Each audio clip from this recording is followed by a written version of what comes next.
marah-marah, malam ini kita tantang untuk bikin orang ketawa. Sebetulnya itu Pak Ahok akan stand up comedy, tepuk tangan dulu dong untuk Pak Ahok.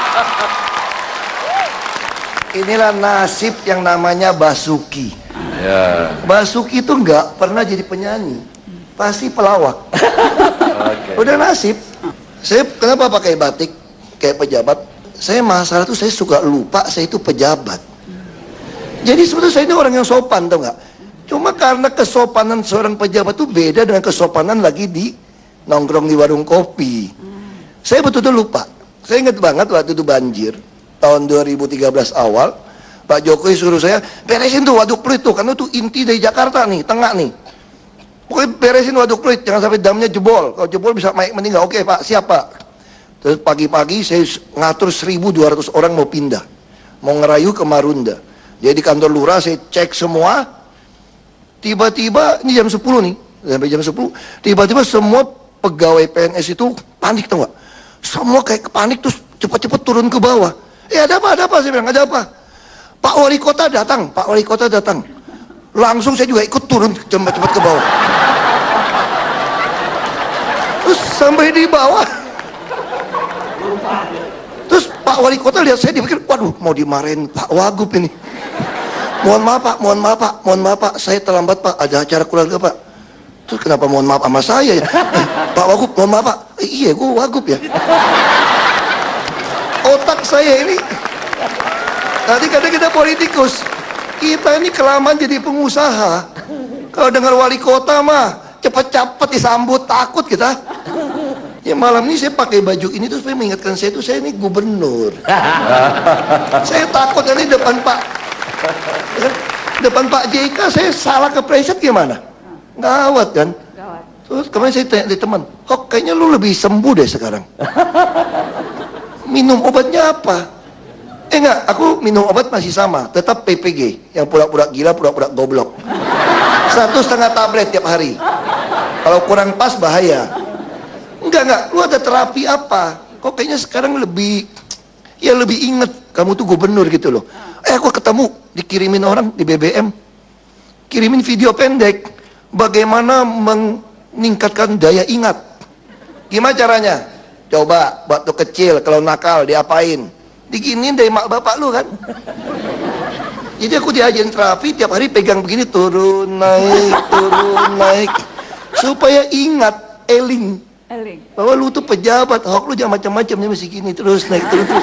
Nah makanya terapi ini lumayan loh ternyata loh. Saya jadi sekarang lebih gampang ingat dan gak gampang marah-marah sekarang. Contoh terakhir, saya kasih bukti. Saya itu suka Sabtu Minggu tuh belusukan. Kalau belusukan tiap hari nggak tahan. Kalau Pak Jokowi kan udah agak hitam, kalau gua repot. Ya kan? Saya bilang, Pak, permintaan Pak Jokowi pertanyaannya, kalau saya udah dilantik, kan beliau masih di kantor kan?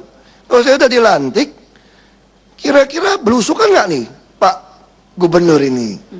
Saya bilang, enggak deh Pak, Bapak kan udah lebih hitam Pak, saya nggak putih. Terus caranya gimana? Gampang Pak, kita bikin belusukan. Saya pasangin CCTV yang bisa lihat plat nomor. Nih Jakarta sampai tahun depan bisa 7.000 nih, kelihatan nih sampai plat nomornya nih. Terus Pak Jokowi nggak bisa.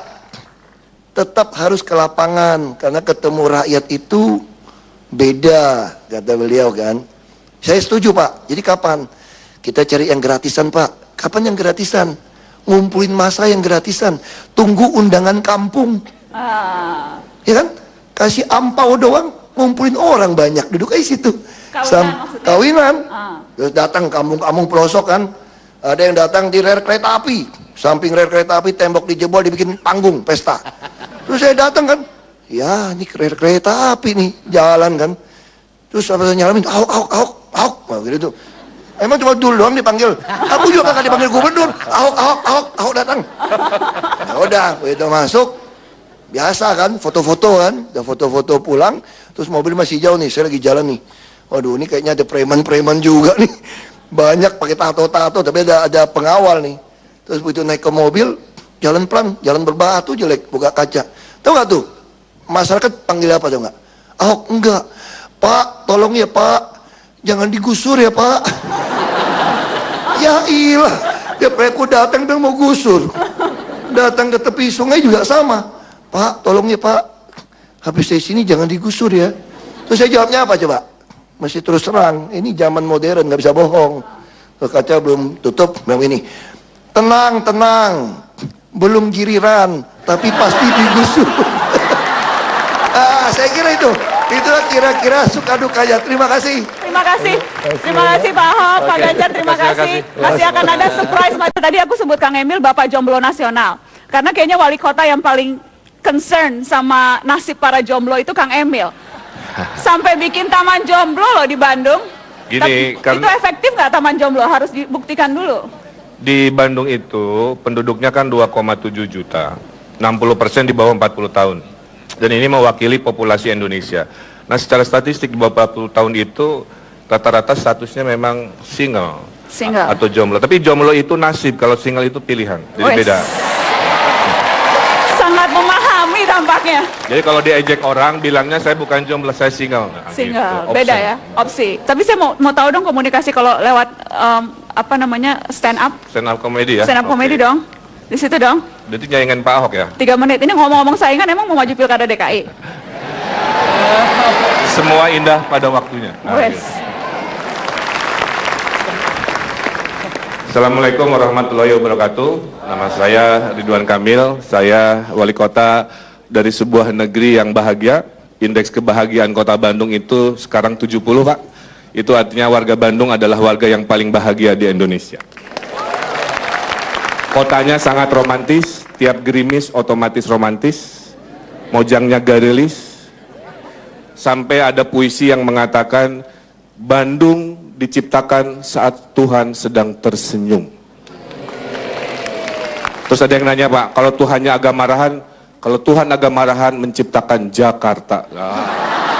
Maaf Pak Ahok ya. Tapi kalau Tuhannya agak cuek, kalau Tuhan lagi cuek menciptakan Banten dicuekin. Nah, Soekarno itu di Hari Pahlawan Bandung memberikan jama jalan kepada pendiri Republik Indonesia, Dr. Insinyur Soekarno. Soekarno itu saking jatuh cinta dengan Bandung, beliau punya puisi juga. Ke Bandunglah aku kembali kepada cintaku yang sesungguhnya. Tapi kalau saya lain, ke Bandunglah aku kembali kepada mantan-mantanku yang sesungguhnya. Nah, di Bandung ini, Pak, tahun ini kami sedang mencoba meraih Piala Kebersihan Adipura yang 18 tahun tidak mampir di kota Bandung. Supaya nyambung dengan masyarakat, saya bikin poster. Buanglah sampah pada tempatnya, buanglah mantan pada temannya. Gitu.